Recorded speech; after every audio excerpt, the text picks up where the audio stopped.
दोस्तों पिछले दिन हम लोग नेफ्रॉन के बारे में पढ़ रहे थे, थोड़ा रिवाइज कर लेते हैं भाई। बस थोड़ा सा रिवाइज करने के बाद आगे बताना चालू करूँगा, ठीक है। नेफ्रॉन का सबसे ऊपर वाला मतलब आगे वाला भाग को रीनल कॉर्पस्कल कहते हैं और पीछे वाला भाग को रीनल ट्यूबुल कहते हैं। रीनल कॉर्पस्कल का 2 पार्ट होता है। कप जैसा स्ट्रक्चर के ऊपर जो नस सब रहता है उसको ग्लूमेरुलस कहते हैं और जो कप जैसा दिखता है कैप्सूल जैसा उसको बोमेन्स कैप्सूल कहते हैं। याद है ना। ग्लूमेरुलस का एक तरफ का नस का छेदा पतला होता है और एक तरफ का नस का छेदा मोटा होता है। मोटा तरफ से हाई प्रेशर से ब्लड जाता है और पतला तरफ से निकल नहीं पाता है तो प्रेशर बन जाता है। प्रेशर के कारण ब्लड में जितना भी नाइट्रोजनियस वेस्ट सब रहता है, मतलब ब्लड में जितना भी कचरा सब रहता है ना, वो कचरा सब नस से बाहर निकल जाता है और वो नस में सिर्फ खून बचता है। खून उधर दूसरा रास्ता से निकल जाता है और जो कचरा सब रहता है वो बोमेन्स कैप्सूल में जमा हो जाता है। जैसे हम लोग चाय को चाय छन्नी से छानते हैं तो चाय छन्नी के ऊपर कचरा सब छना जाता है और नीचे पीने वाला चाय होता है। उसी प्रकार से यहाँ पर भी होता है। लेकिन यार यहाँ ना बहुत जोर से छाना जाता है। ग्लूमेरुलस ब्लड को इतना जोर से छान देता है ना भाई कि ब्लड से हमारे काम का चीज को भी निकाल देता है, जैसे ग्लूकोज, वाटर, सोल्ट, सबको कचरा समझ कर निकाल देता है और बोमेन्स कैप्सूल को दे देता है। बोलता है कि कचरा सब है, सबको निकालो। नाइट्रोजेनियस वेस्ट के साथ इस सब को भी निकाल देता है। देखो भाई इतना जोर से भी छानना नहीं था इसको। ग्लूमेरुलस ब्लड को बहुत जोर से फिल्टर कर देता है, बहुत जोर से छान देता है।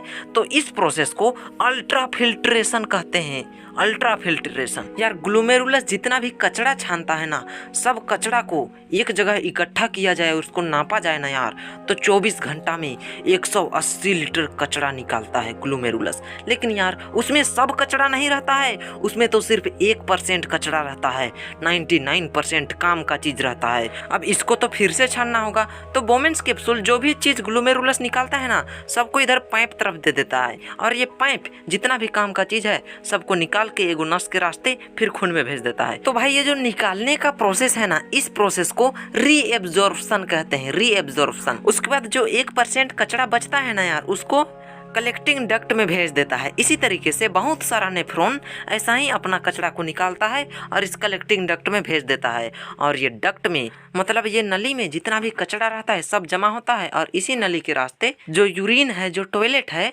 वो यूरेटर में जाता है। उसके बाद यूरेटर से फिर यूरिनरी ब्लैडर, फिर यूरिथ्रा के रास्ते शरीर से बाहर निकल जाता है। यार यूरिन बनाने में टोटल 3 प्रोसेस होता है, 3 प्रोसेस। सबसे पहला अल्ट्रा फिल्ट्रेशन जो कि ग्लूमेरुलस करता है, बहुत जोर से फिल्टर कर देता है। इस प्रोसेस को ग्लूमेरुलर फिल्ट्रेशन भी बोलते हैं। सेकेंड है रीएब्जॉर्प्शन जो कि नेफ्रॉन का ट्यूबुलर पार्ट करता है, रीनल ट्यूबुल पार्ट। उसके बाद होता है ट्यूबुलर सीक्रेशन जो कि कलेक्टिंग डक्ट के द्वारा यूरिन बाहर निकलने का प्रोसेस होता है। उसको मैं नहीं लिख रहा हूँ, तुम अपने से लिख लेना। अब मैं तुम्हारे सवाल का जवाब देता हूँ। कुछ लोग सोचते हैं कि अगर हमारा एक किडनी खराब हो जाए तो हम लोग मर जाएंगे। नहीं यार, ऐसा नहीं है। एक किडनी भी अगर सही रहेगा ना तो तुम जिंदा रहोगे। कुछ लोग सोच रहे हैं कि ये नाइट्रोजेनियस वेस्ट को बाहर निकालना क्या जरूरी है, अंदर ही रहे, क्या दिक्कत है। यार नाइट्रोजेनियस वेस्ट अगर हमारे शरीर में ही रहा ना तो हमारी मौत भी हो सकती है, ये याद रखो। इसलिए नाइट्रोजेनियस वेस्ट को बाहर निकालना जरूरी है। अगर किसी आदमी का दोनों किडनी खराब हो जाता है ना यार, तो डॉक्टर क्या करता है बताता हूँ। एक मशीन होता है डायलिसिस मशीन। तो हमारा जो रीनल आर्टरी है उसको वो मशीन में फिट कर देता है। तो रीनल आर्टरी से जो भी ब्लड आएगा उसको वो मशीन छानेगा, मतलब हमारे ब्लड से जो नाइट्रोजेनियस वेस्ट है उसको बाहर निकालेगा। इस प्रोसेस को डायलिसिस कहते हैं। उसके बाद जो ब्लड बचेगा, मतलब नाइट्रोजेनियस वेस्ट फ्री ब्लड को रीनल वेन में फिर वापस भेज देगा। बस रीनल आर्टरी से ब्लड को ले लेगा, छानेगा, उसके बाद रीनल भेज देगा। बहुत हो गया एक्सक्रिएशन इन एनिमल। अब पढ़ेंगे एक्सक्रिएशन इन प्लांट्स। प्लांट्स में कैसे एक्सक्रिएशन होता है यार? भाई जैसे हम लोग एक्सक्रिएशन करते हैं ना, इसी तरीके से प्लांट भी एक्सक्रिएट करता है अपना वेस्ट प्रोडक्ट को। कैसे करता है चलो जानते हैं। सबसे पहले हम लोग जानेंगे कि प्लांट अपना गैसियस वेस्ट को बाहर कैसे निकालता है। यार फोटोसिंथेसिस के दौरान जो वेस्ट बनता है, मतलब ऑक्सीजन उस समय उसके लिए वेस्ट ही होता है। और रिस्पायरेशन प्रोसेस के दौरान जो CO2 होता है उसको स्टोमेटा के रास्ते अपने शरीर से बाहर निकालता है, जो कि उसके पत्ते में होते हैं। भाई उसके तना में छोटा छोटा छेद होता है ना, उसको लेंटिकल्स कहते हैं। लेंटिकल्स से भी वो O2 और CO2 को बाहर निकालता है। अब बात करते हैं लिक्विड वेस्ट का, कि प्लांट के शरीर में जो लिक्विड वेस्ट बनता है उसको वो कैसे बाहर निकालता है। यार प्लांट के तना को अगर तुम हल्का सा काटोगे ना, तो उससे जो निकलता है वो उसका लिक्विड वेस्ट ही रहता है। कोई कीड़ा काट दिया, आदमी काट दिया, तो उससे उसका लिक्विड वेस्ट निकल जाता है।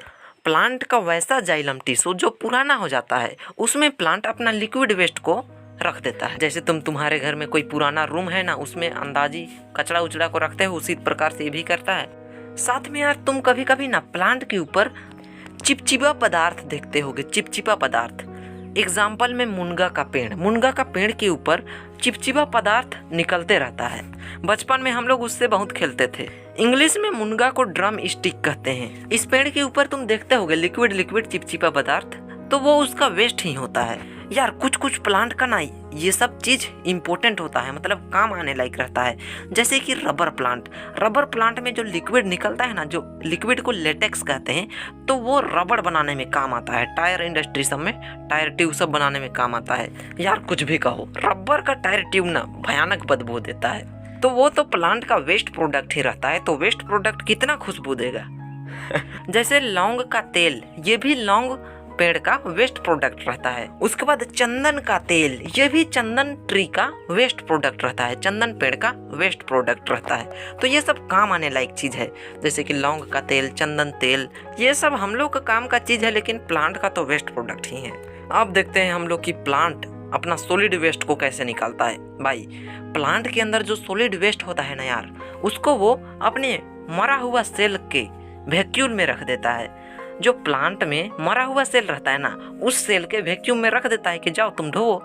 एग्जाम्पल सुनो, बड़े बड़े पेड़ के ऊपर छिलका बैठ जाता है, जिसको हम लोग इंग्लिश में बार्क बोलते हैं। वो सब बार्क मतलब डेड सेल, उसमें प्लांट का सॉलिड वेस्ट भरा हुआ रहता है। प्लांट में जो पुराना पत्ता होता है यार, जो पत्ता बूढ़ा हो जाता है, बहुत दिन का हो जाता है, वो पत्ता सब में भी प्लांट अपना कचरा सबको भर देता है। पतझड़ आने के बाद वो पत्ता झड़ जाता है, प्लांट से वो वेस्ट फ्री हो जाता है।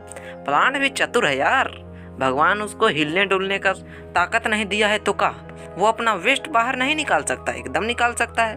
प्लांट का कुछ वेस्ट हमारे काम भी आते हैं, ये याद रखना।